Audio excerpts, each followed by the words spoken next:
Hi there, Chris the Geek figure fan here, and today we're taking a look at another Indiana Jones Adventure Series figure.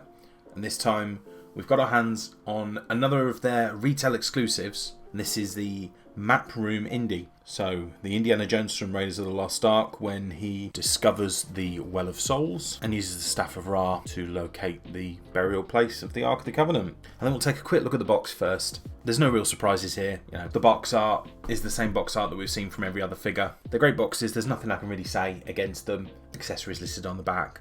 I think what I was going to comment on though is the term retail exclusive that Hasbro seem to continue to use for these figures, and I can't speak for other countries, although I have had comments from viewers who seem to describe that the buying experience of retail exclusives is very different in different countries. So I'm based in the UK, and for me, even though it says retail exclusive, which gives the impression that it is exclusive to certain retailers, I can pretty much pick this up from wherever sells Indiana Jones Adventure Series figures, like stock depending. But I've walked into dozens of shops that have this figure in stock, and there doesn't seem to be any correlation between it being a particular type of retailer. I've seen it in independents, I've seen it in franchise stores, I've seen it online, every action figure online retailer, Amazon, and it's on Hasbro Pulse's website as well. So I can't speak to the difficulties that some countries are facing in trying to buy these figures, but they just seem to be everywhere here. But anyway, let's get him out of his box, let's get him into some poses, and we'll have a talk about this figure, because I think it's quite an interesting figure to look at. So I think I must have missed the initial announcement when they talked about this Map Room Indy, because when I saw it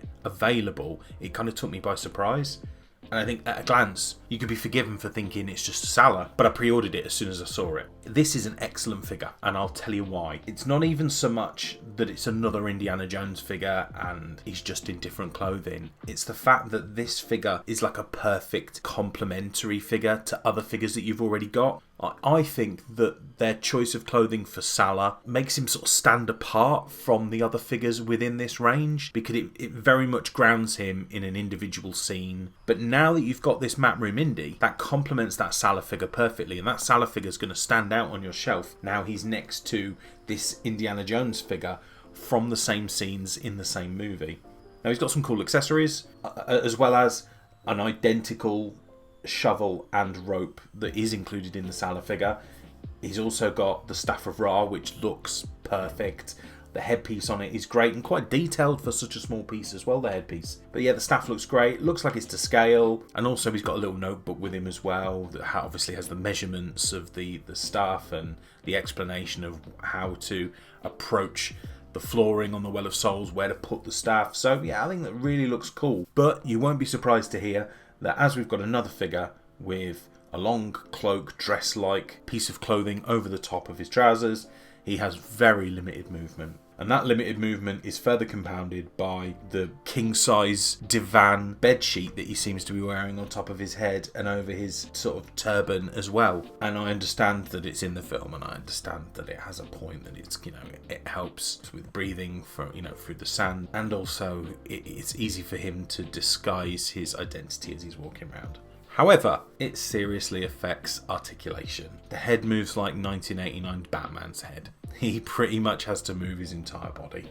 It's got a little bit of movement and it looks up and down a tiny amount. But this is a piece where if you are positioning him to look directly forwards with the Staff of Ra in front of him, he's going to look fine. If you want him in any other pose, you're really going to have to put some muscle behind moving those features. The articulation on the arms is fine. The hips is okay. That's pretty much where it ends. It's probably the least articulatable. It's definitely the least freely moving figure that we've received so far, I would say. But that being said, I still think the figure looks fantastic.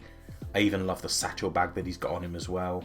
It's well designed. The head sculpt looks excellent. We've had some really good face sculpts. I think Indiana Jones's face sculpt has actually progressed since the Raiders of the Lost Ark face sculpt as well. I think the finer details are getting more refined. I think the faces just start to look more and more realistic as they go along, as they learn from their earlier figures. So yeah, I'm really pleased with it in that this makes Sallah feel useful on a shelf, and I love the look. It's a great part of the film. I love the idea of the two of them working together and infiltrating this Nazi dig. So I'm really pleased to have him on the shelf. Now, I'd love to know what you think. Has anyone else bought this figure already, or are they looking to buy it? How pleased are you with the look? And will you be positioning him with that Sallah, or are you keeping your main Wave 1 figures separate to the retail exclusives. Be interested to know that. Are you having problems getting these retail exclusive figures where you are? I'd like to know that as well, because I'm not experiencing any difficulties whatsoever.